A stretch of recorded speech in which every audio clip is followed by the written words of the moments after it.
Hello everyone, Joy here. I'm back with the 6th Minimalist Home Tour. In this week's Minimalist Home Tour, you'll be able to see I made a couple of changes around my apartment as usual, and you'll be able to see I finally decluttered one item that I've been meaning to declutter for a while now, so stay tuned for that.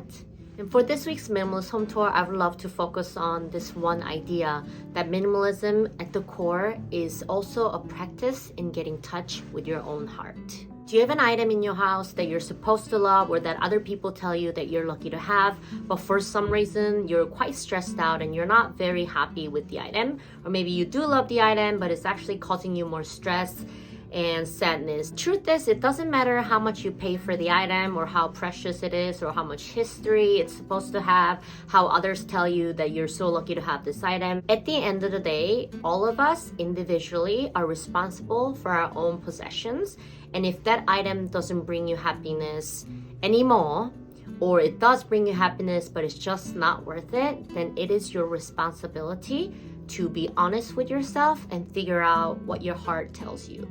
Now, if you're anything like me, you might be saying at this point, but I don't even know what my heart wants. I don't even know what's the right thing to do. I wish somebody would give me an answer as to what's the right decision for me to make. When we don't know what we truly want in our heart, we could become resentful towards the world and others, and it could actually make us feel like a victim in all circumstances. Let me give you some examples using minimalism and general life situations. People tell me I should keep this item.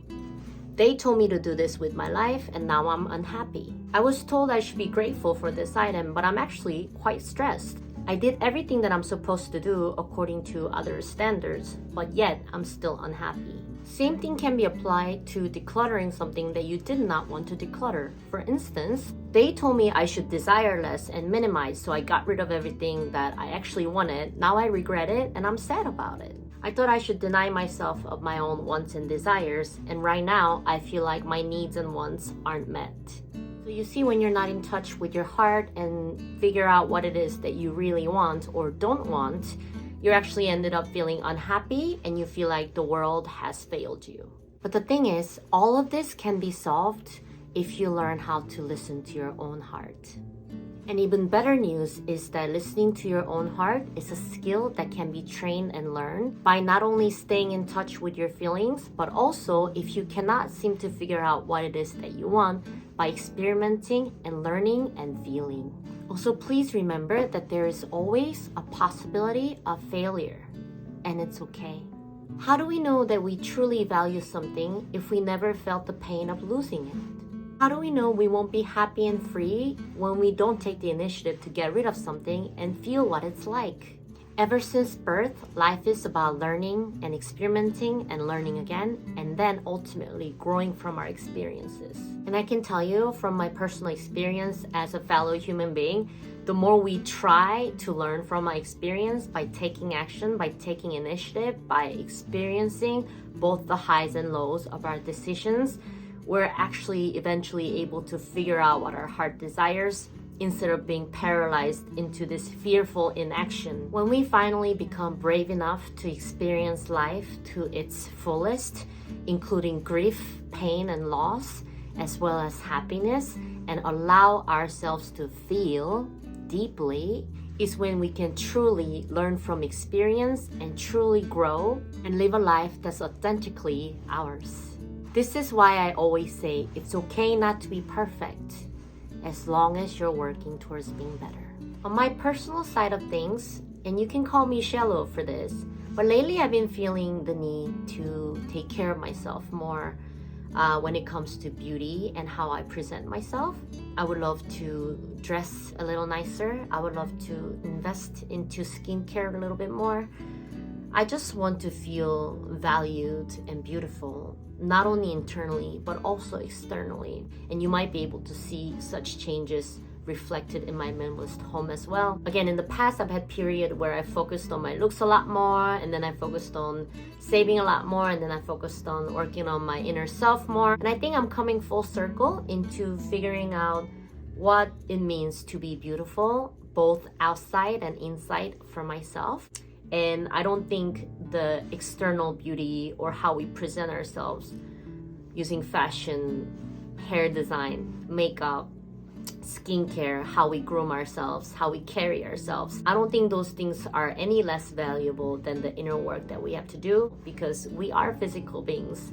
And I think perhaps I have neglected my own need to take care of my external self. I think I will sort of try and carry them to the same level and live my life in a way where I can compromise and negotiate being a minimalist, but also being someone who doesn't feel like she lacks something in her life.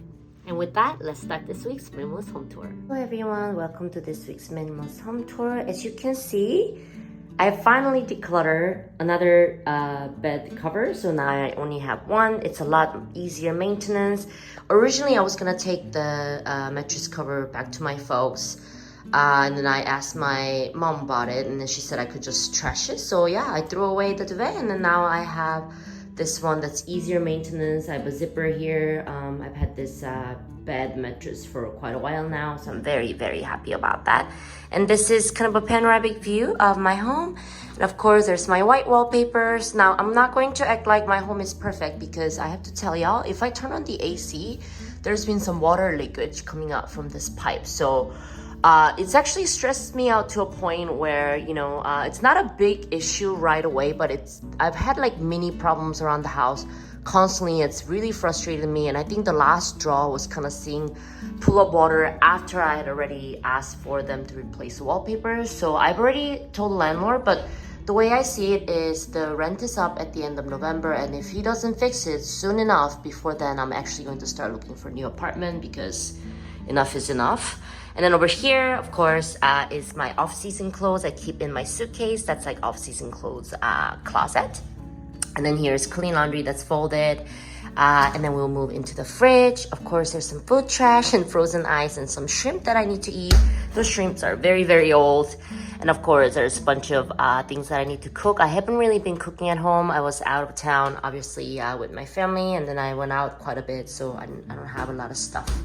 But yeah, you'll see on this side, there's a bag for a new dress that I got for autumn. It's really, really cute. It's actually in here. It's change of clothes.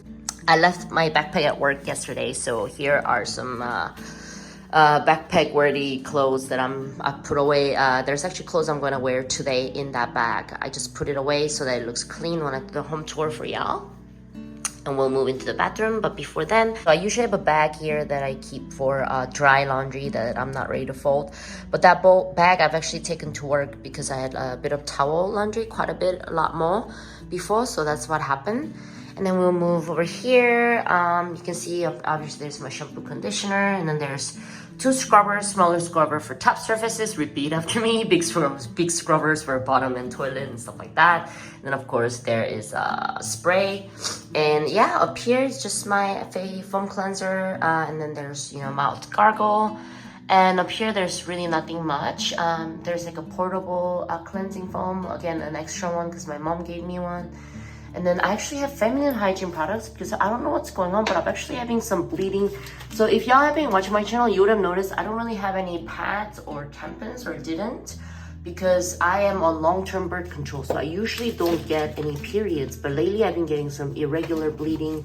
I'm not sure why, maybe some hormonal things, maybe stress, but yeah, so I actually do need feminine hygiene product off and on, stuff like that. And then down here, of course, my face cream, my body lotion, and then new toothpaste, and then toothbrush, and then there's the floss. And this is like a little ointment thing I have. It's a body perfume that smells very nice. And then there's, yeah, these are like removable eyelashes. I actually need to go get my lashes done again, lash extension, so that's what I'm going to do soon. But until then, I was using that. And of course, this is Korean wet bathroom. So over there, you can see I've got my shower head, and down there you can see I have a soap propped up there. That soap was gift from my folks also, so I decided to use it up. And then they're just resting there. And then of course, there's my razor. And we'll move into the bathroom area. I mean, kitchen. And then over here, you can see I only have 2 shoes, but I actually have 3 pairs of shoes at work. I have my sandal, I have my work dress shoes, and I also have another beautiful black dress shoes. They got a little bit of a heel. It was a gift from my aunt. Apparently it's Italian heel. It looks really, really pretty. So that's I got 2 pairs of heels now at work that I'm going to actually go ahead and keep for now. And then of course, this is my kitchen. This hair tie was from my mother. I had it in my hair, forgot about that. And yeah, and another random thing that I really love, look at that. Look at the little lemon scrubber thing. It's really cute. I think it freshens up the house. I really love things that are citrusy and lemony, so I really, really like that. And of course, we'll move down here right now. These gloves are for washing dishes and such and such. And yeah, but finally actually folded away my trash bag, so it looks a lot cleaner. There's a laundry detergent, I need a lot of it. Of course, I keep my trash bag. I don't have a trash can because I can just prop up the bag. And I've also thrown away a picnic mattress thing because I realized I'm probably not gonna go on a picnic anytime soon. So that's that. And we will move up here into this cabinet space. And of course, I use my kitchen cabinet to store every random item, including dishes, toilet paper.